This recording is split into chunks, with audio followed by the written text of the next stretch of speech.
There's a kind of magical strength that comes to you when you're a member of a crowd, which is a little bit like going to war. It is not safe to take your family to the games anymore.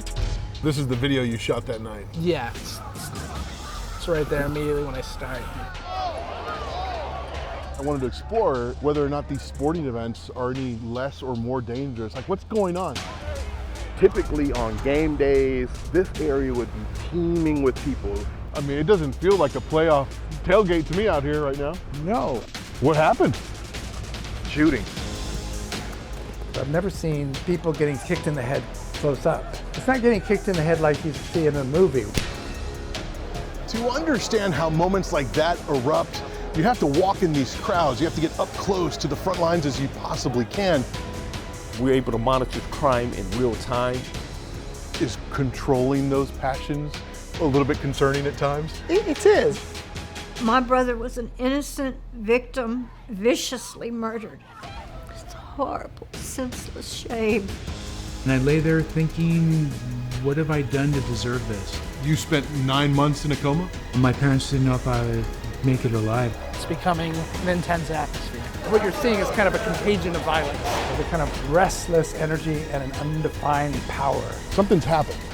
It brings out the craziness in all of us.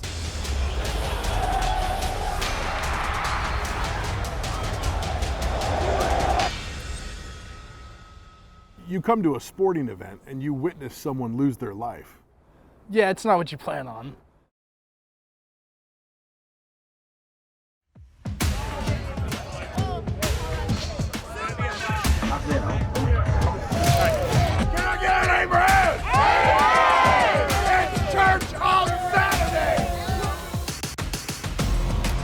We are in Detroit, Michigan, and this city is on fire.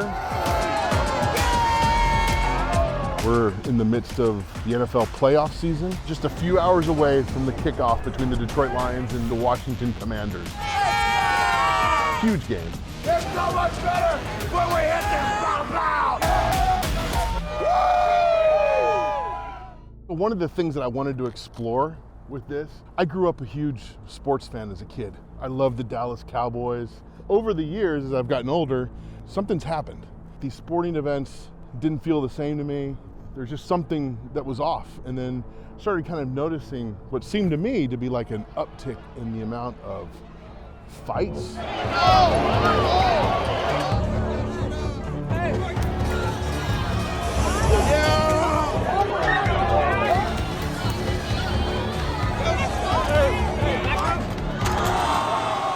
It's really intense. Some have been deadly. Some have left people's lives completely shattered and changed. I wanted to explore whether or not these sporting events are any less or more dangerous. Like, what's going on? Let's go Lions on 3. 1, 2, 3. Go Lions! You don't have any concerns bringing your kids out here? No, we've seen a few, but they're few and far between. When you see the drama sometimes there's other teams coming in, and really haven't seen many this year. But no, there's a lot of families there. It feels very safe. Sometimes we adults, we come out to these sporting events and we just start acting like a bunch of Neanderthals. Like, what happens to us when we're out here? I think we all agree it's sometimes too many cocktails. And then that escalates, and then there's an argument, and then that kind of turns into 1, 2, and 3. Is this something that is an epidemic, or is this just because of the proliferation of social media and everybody has a phone and a camera in their pocket? I think that's a great question and worth exploring. But regardless of whether or not it's gone up or it's gone down, it is happening. In 2024, 52 professional stadium security officials responded to a survey. 70% of participants said they felt fan behavior was worse now than 5 years ago. And fan violence is not just in the US. Europe and the United Kingdom are notorious for fans fighting during soccer games. To understand how moments like that erupt, you have to walk in these crowds. You have to get up close to the front lines as you possibly can. And to do that, I thought of one person in particular, a journalist by the name of Bill Buford. He wrote a book years ago called Among the Thugs. He immersed himself in this world of British soccer hooliganism. And he experienced some of the most violent incidents at sporting events in a visceral way. The first games I started going to were here at Chelsea.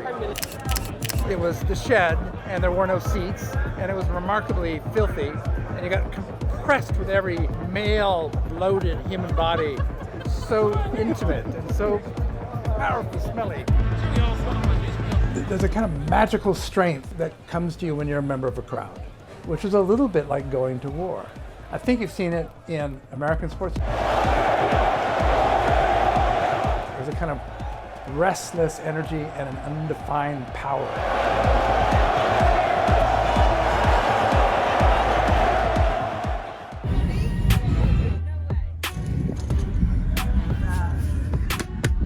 Now I'm ready to go to work. You know how to handle this. I'm used to this. You know what you're doing. Right. This is I'm all a part of the price you pay. I'm for built for playoff this. success. Yeah. Grew up with the hometown team. My father used to take me to the games when I was a kid. That was when they played at the old Tiger Stadium over on Michigan and Trumbull. My oldest son, Alexander, he went to his first game at 3 months old. That's funny. I grew up a Cowboys fan. And my parents would take that against you. I appreciate that. I guess it's just part of like that family history experiences that connect us to these sports and these events. The Lions are part of the fabric of Detroit.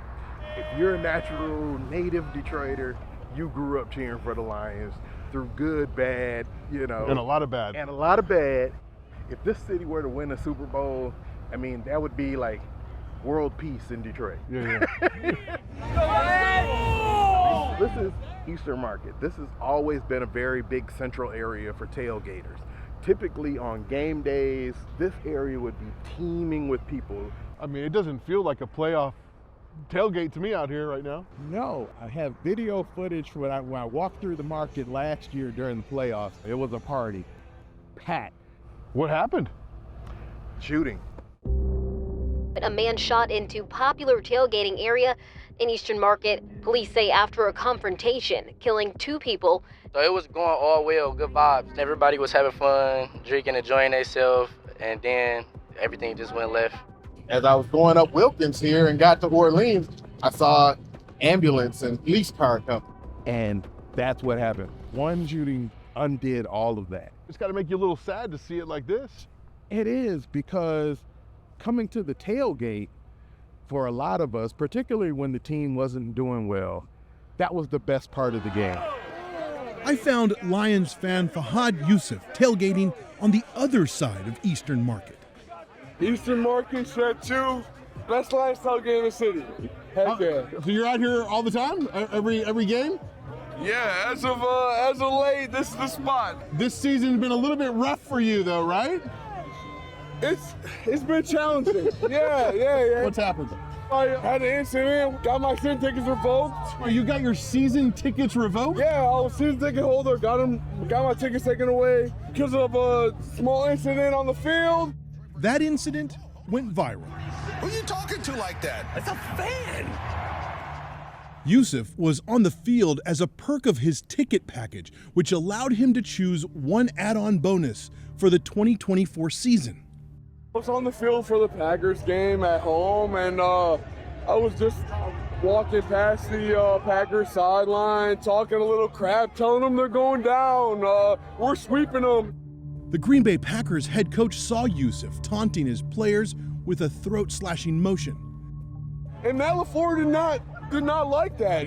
He came at me a couple times. I was having fun. I thought it was all in good fun, but no, he wasn't feeling it.